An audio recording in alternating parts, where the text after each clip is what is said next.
Good evening, y'all, and welcome back to Apron Strings. Today's actually July 4th, and I am going to try my hand at grilling a little bit. So I'm a Southern cook. I'm not a barbecue master or whatever you'd call a woman that barbecues, but I'm going to learn because I love smoked meat and stuff. So I'm going to get out there on that pellet grill and try to do some ribs. And I did trim them up, get the membrane off the back, and I've got them seasoned. And as soon as they rest a little bit, everything I've watched on YouTube says let it rest. When they sweat, they're ready to go on the grill. I'm gonna put the ribs on. Now, I've cooked ribs on the Primo, but it's just not my specialty. So I'm gonna do the ribs, but I'm also gonna do something that's called Texas Twinkies. And I've got huge jalapeno peppers, and I'm going to stuff them with smoked cream cheese and brisket. And I already smoked the cream cheese, but I'm going to tell y'all how I did that. And then we're going to make these peppers and wrap them in bacon and grill them. And it's a longer process than I thought, but oh my goodness, they look delicious. Everybody I've seen that's done Texas Twinkies made me want to reach in there and get one and eat it. So the first thing that you do is you prepare your jalapenos. So I'm going to bring y'all over to the butcher block and do a couple of them, and then I'll finish them up. And what you do, you clean the seed and membrane out, because that's what makes the heat on the pepper. So if you want your peppers a little hotter, leave some of that in there. But there's a special way I'm going to cut the pepper to clean it. And I'll get them done. And then the secret is you grill those peppers at about 225, I think it is, for, was it 60 or 90 minutes? And that makes them pliable to stuff, and it gives them a little different flavor. So I'm going to do it just like my teacher at Meat Church did, and we're going to have some Twinkies later on. But we got to get the peppers prepped, and so when I get the ribs on the grill and clean the butcher block up, then we'll get the peppers going, and I'll show y'all how we're going to do it. Okay, y'all, I've already been over here doing, but I take my pepper. Let me see, I got to get it where you can see. Okay, and I'm going to cut just a little bit right there at the top. And then I'm going to come down to the bottom, not just making me a slit. And let me show y'all. See? I've just got it where I can kind of open it up. And then I'm going to, it's hot too. I'm going to get the edge of this fork in there. I've been using my fingernails some in these gloves. And you're going to, however you can do it, break all of that loose that's in there without tearing your pepper up. Now, I've got a bunch of them done over here. I'll show you in a minute. I'm going to get as much of this out as I can. See? I've got a lot of it out. And then I'm going to wash them and get the rest of the seeds and stuff out. And then we're going to put them on the grill. I'll have to look and see again how long. I think it said 30 minutes. 30 minutes we're going to put them on the grill. And that'll soften them, and it just kind of changes it. It makes them easier to stuff, because this is a lot more pliable without having to worry about it tearing up on you. And you'll just have to work out your own little system of what's best for you to get all the pith and the seed out. But making that little T and opening them up like this, they're hot. When you stuff them and wrap the bacon around them, it closes them up totally and you don't lose your goodie. So I hope y'all can see what I'm doing. I just cut across here and then all the way down like a T. T for Texas, T for Tennessee. Okay. Uh-oh, I broke that one open. I'll have to see what I can do to use it.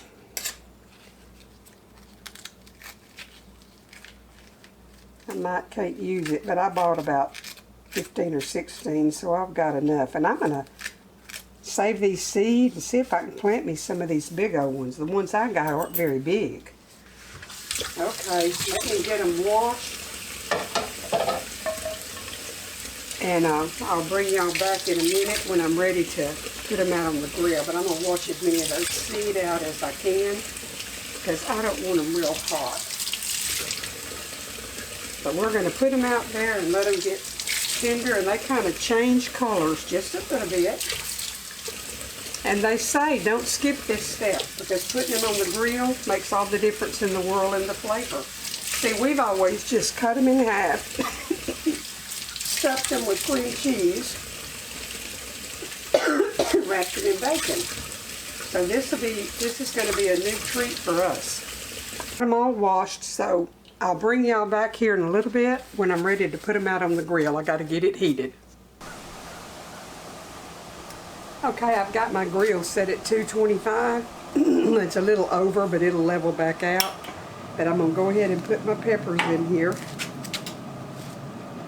And they need to go in for, that's going to be a pain getting them out because that's got little feet on it, but that's okay. They need to be in here for 30 minutes, and then we'll come back and get them. And let them cool down enough, mix up the stuffing, and get them stuffed, wrapped, and back on the grill.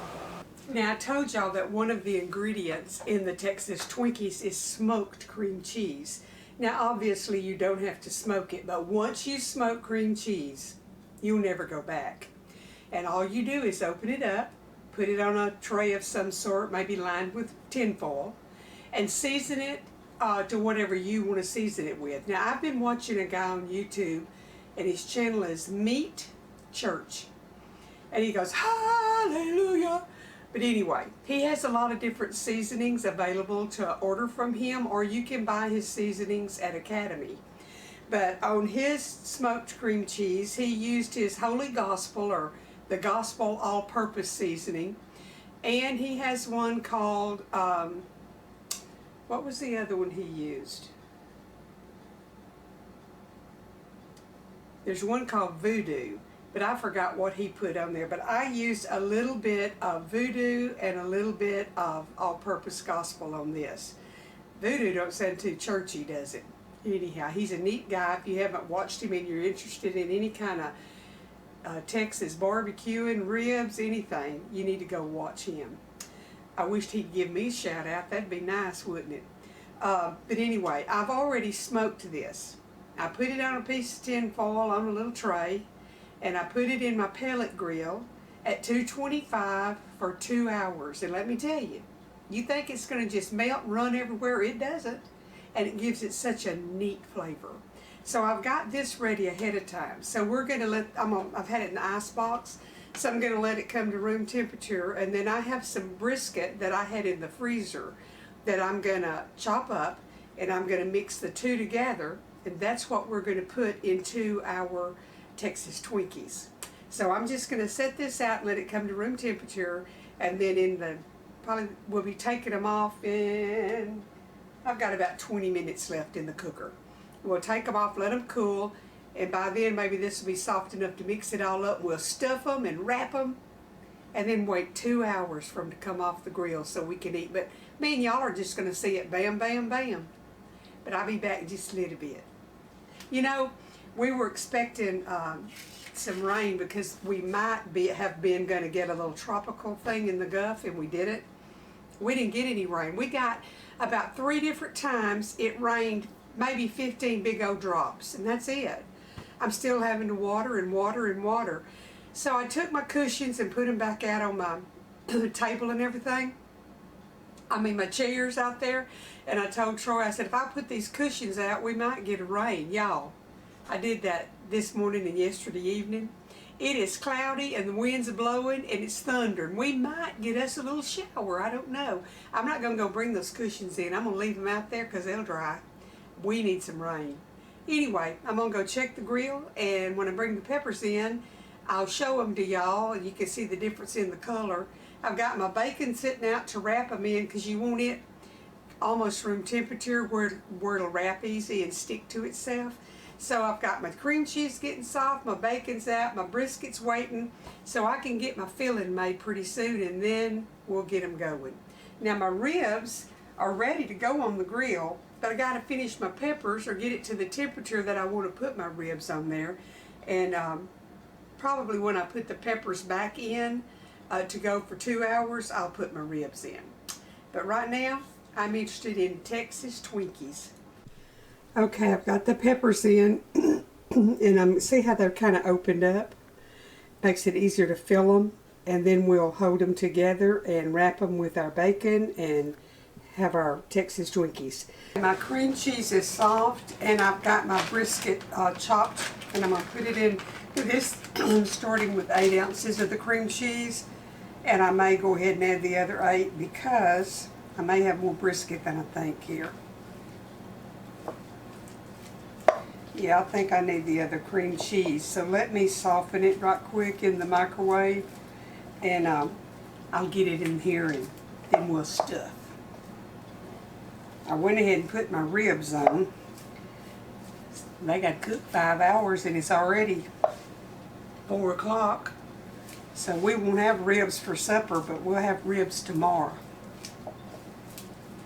Okay, let me get my other cream cheese soft, and I'll be right back. All right, I've already stuffed all but 2 of them. And they just open up so nice when you grill them, and it softens them a little bit. You don't want to overstuff them because you don't want your goodie running out while you're grilling. So on a few of them, I had to go back and take some stuffing out because I just want it to close to where when I put my bacon around it, it'll hold it shut. And I don't have much left here, just a tad.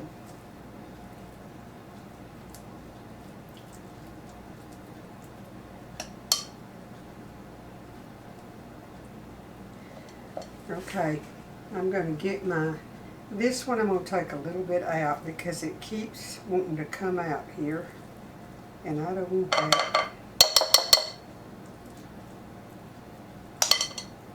Yeah, that looks better. Okay, I'm going to get my bacon and get it.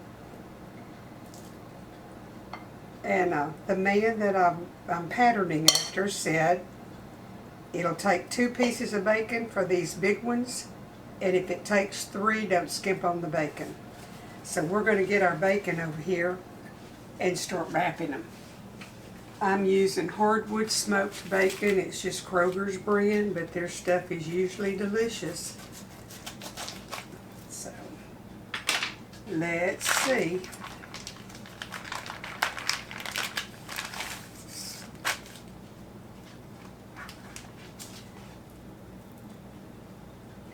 And I'm going to start up here, wrapping, and you want to overlap it really good or to keep everything closed up in there.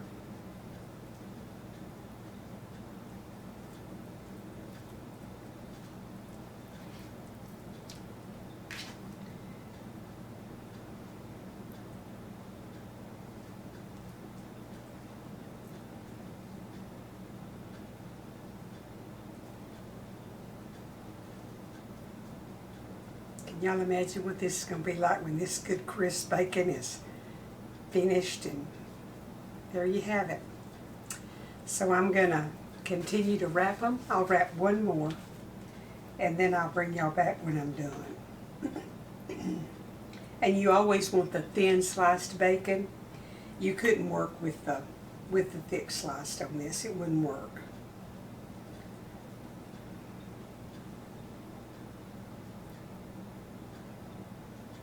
This is a whomper here. It might take another slice. I don't know. We'll see. I don't know. This might do it.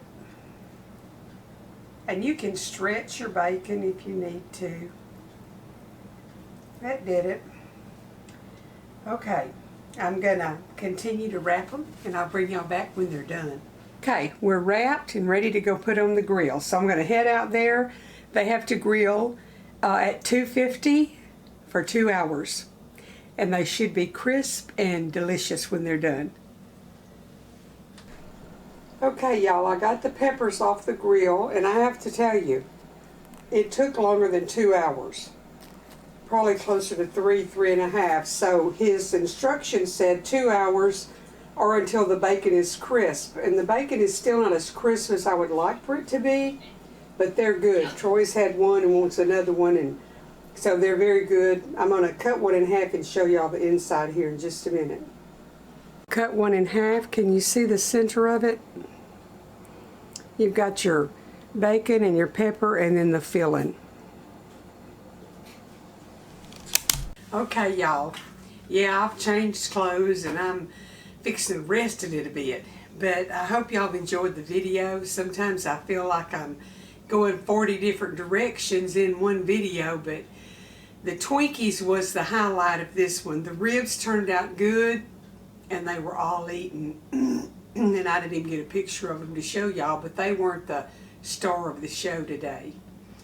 I did actually get my brisket on, and I'm going to cook it for 12 hours, and then I'll see if I need to wrap it or not.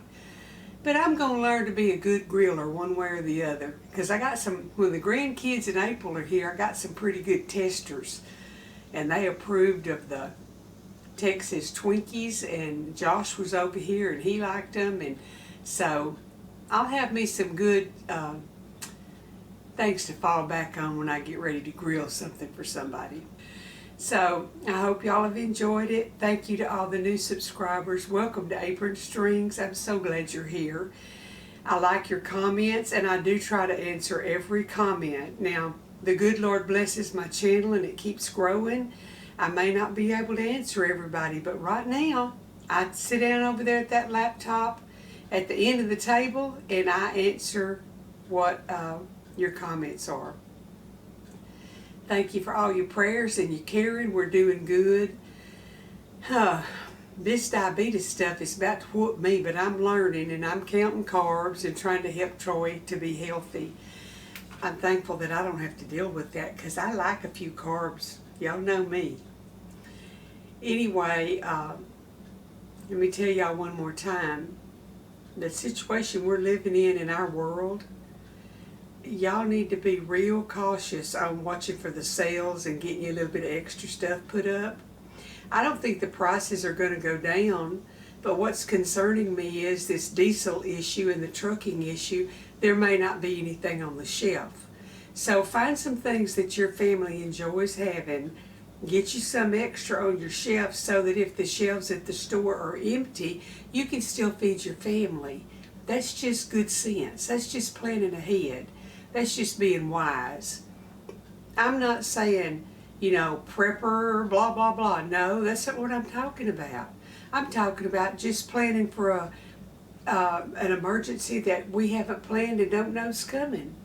You might have an earthquake in your area. You may have a hurricane in your area. There may be a freak wildfire that prevents anything from being transported, and you can be safe with food at your house. So get you an extra few things and put them on your shelf. Plan ahead. Have stuff that your family enjoys eating. Don't buy it just because it's on sale and somebody said it's a good price. If y'all aren't going to eat it, there's no use buying it. Put stuff up that you're going to enjoy having. But do stock your pantry. That's very important. And like today, you may have a good job and you can afford to buy some stuff. What about when prices keep going up if you're out of work? It'll be so good to have stuff on the shelf to eat and you're not having to go spend a higher price on something. So think about it. Prepare for whatever might happen. Have food for your family. And you know, I've told you before, the world can be in a turmoil, and you gather your little nest together and get at the dinner table and have a good meal, the cares of life fall away, and it's a peaceful time. It's a comforting time. So always have a meal that you can prepare to gather your family together and bring a little peace in a chaotic time. I appreciate every one of y'all. I hope you keep watching. Thank you again to all the new subscribers, and a great big thank you and hug to all of my regular subscribers that are so faithful to watch and comment and check on us. Appreciate it, and I'll see y'all again in a day or two with something else pretty good. The good Lord bless and keep you.